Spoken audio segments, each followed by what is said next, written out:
शुरुआत करते हैं पिछले अभ्यास प्रश्न से, जिसमें हमने आपसे पूछा था हाल ही में खबरों में रहा अमा कृष एआई क्या है। आपके ऑप्शन थे, ऑप्शन ए भारत का पहला solar chatbot, option B Kisan credit card, option C Bharat का पहला कृषि चैटबॉट, या फिर ऑप्शन डी गेहूं की नई किस्म। तो इस प्रश्न का सही उत्तर है विकल्प सी, भारत का पहला कृषि चैटबॉट। आप में से कई व्यूअर्स ने इस प्रश्न का एकदम ठीक जवाब दिया है। इसी तरह अपने सुझाव, प्रतिक्रियाएं और जवाब हमें भेजते रहिए, हमें इसका इंतजार रहता है। चलिए अब इस प्रश्न से रिलेटेड आगे की बातों को एक्सप्लेनेशन से समझते हैं। हाल ही में ओडिशा के राज्यपाल ने कृषि क्षेत्र के लिए भारत का पहला एआई चैटबॉट अमा कृष एआई लॉन्च किया, इसलिए विकल्प सी सही है। अमा कृष एआई चैटबॉट किसानों को 40 से अधिक वाणिज्यिक और सहकारी बैंकों की सर्वोत्तम कृषि प्रथाओं, सरकारी योजनाओं और ऋण उत्पादों तक पहुंचने में मदद करेगा।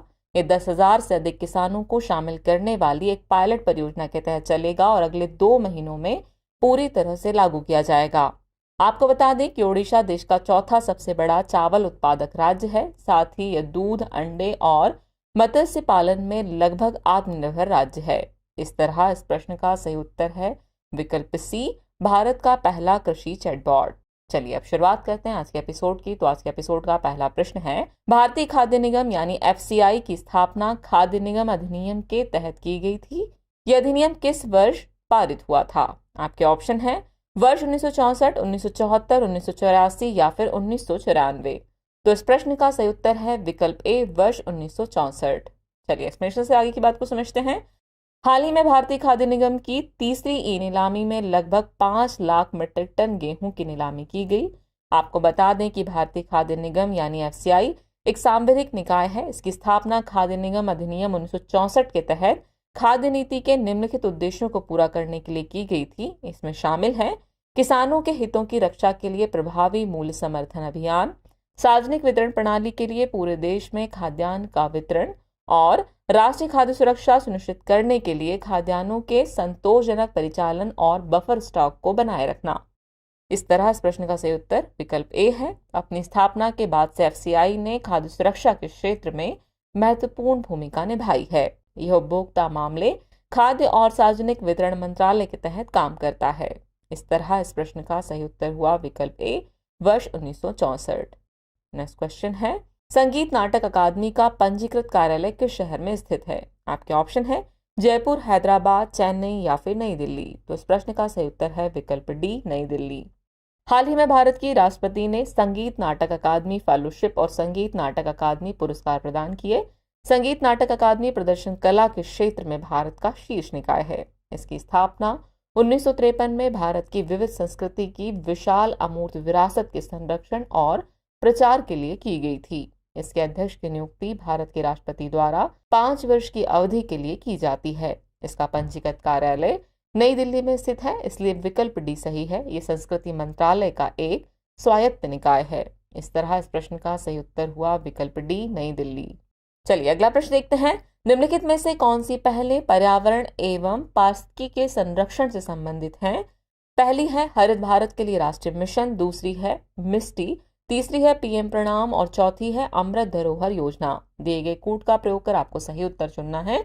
आपके ऑप्शन है केवल 1 और 2, केवल 1, 2 और 3, केवल 3 और 4 या फिर 1, 2, 3 और 4। तो इस प्रश्न का सही उत्तर है विकल्प डी, यानी 1, 2, 3 और 4 सभी सही हैं।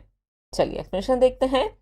हरित विकास पर भारत सरकार के प्रयास देश की जैव विविधता की स्थिति में सुधार कर सकते हैं। भारत वर्तमान में ग्रह की मानव आबादी का 17% और जैव विविधता हॉटस्पॉट में वैश्विक क्षेत्र का 17% हिस्सा रखता है। पर्यावरण संरक्षण के लिए भारत सरकार ने कई पहल की हैं, जिसमें शामिल है हरित भारत के लिए राष्ट्रीय मिशन। इसका उद्देश्य निम्नलिखित भूमि पर वन आवरण को बढ़ाना और मौजूदा वन भूमि की रक्षा करना है। इसी तरह एक अन्य पहल मिस्टी है। मिस्टी का पूरा नाम mangrove initiative for shoreline habitats and tangible income है। ये जलवायु परिवर्तन को कम करने में मैंग्रोव और तटीय इकोसिस्टम के असाधारण महत्व के कारण महत्वपूर्ण है। ऐसी एक अन्य पहल पीएम प्रणाम है। ये सिंथेटिक उर्वरकों और कीटनाशकों के प्रयोग को कम करने और हमारी कृषि को बनाए रखने के लिए महत्वपूर्ण है।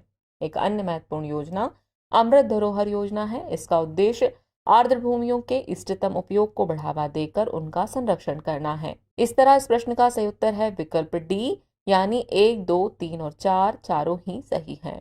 अगला प्रश्न है, हाल ही में चर्चित रहा कड़कनाथ मुर्गा किस राज्य का मूल निवासी है? आपके ऑप्शन है उत्तर प्रदेश, असम, मध्य प्रदेश या फिर सिक्किम। तो इस प्रश्न का सही उत्तर है विकल्प सी, मध्य प्रदेश। हाल ही में केंद्र सरकार ने झारखंड के सरकारी फार्म में बर्ड फ्लू की पुष्टि की। इस फार्म में मुर्गियों की 2 प्रजातियां कड़कनाथ और रोड आइलैंड रेड पाली जाती हैं। कड़कनाथ मुर्गे की एक अनोखी नस्ल है जिसका रंग काला होता है।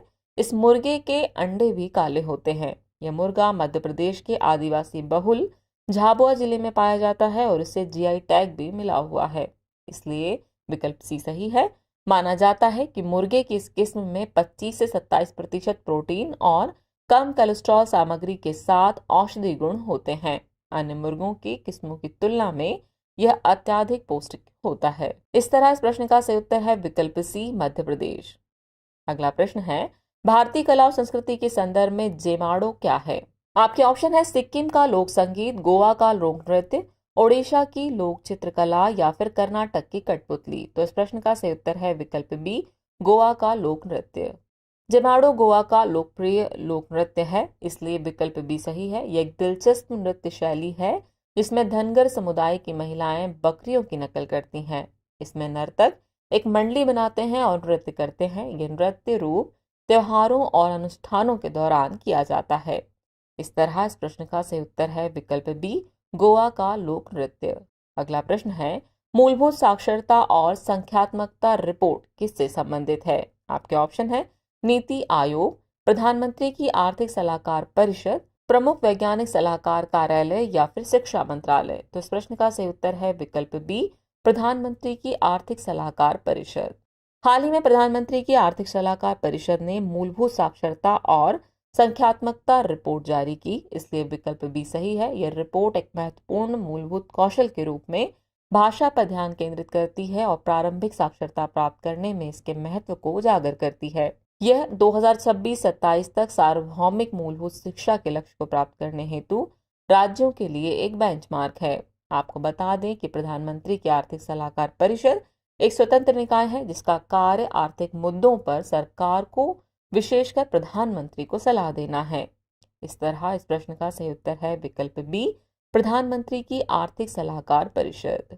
अगला प्रश्न है, निम्नलिखित में से कौन सा या से देश यूक्रेन के साथ सीमा साझा नहीं करता या करते हैं या फिर हैं? पहला बेलारूस, दूसरा रूस, तीसरा फ्रांस। दिए गए कोड का प्रयोग कर आपको सही उत्तर चुनना है। आपके ऑप्शन है केवल एक, केवल 1 और 2, केवल 2 या फिर केवल 3। तो इस प्रश्न का सही उत्तर है विकल्प डी, केवल 3। चलिए एक्सप्लेनेशन आगे की बात को समझते हैं।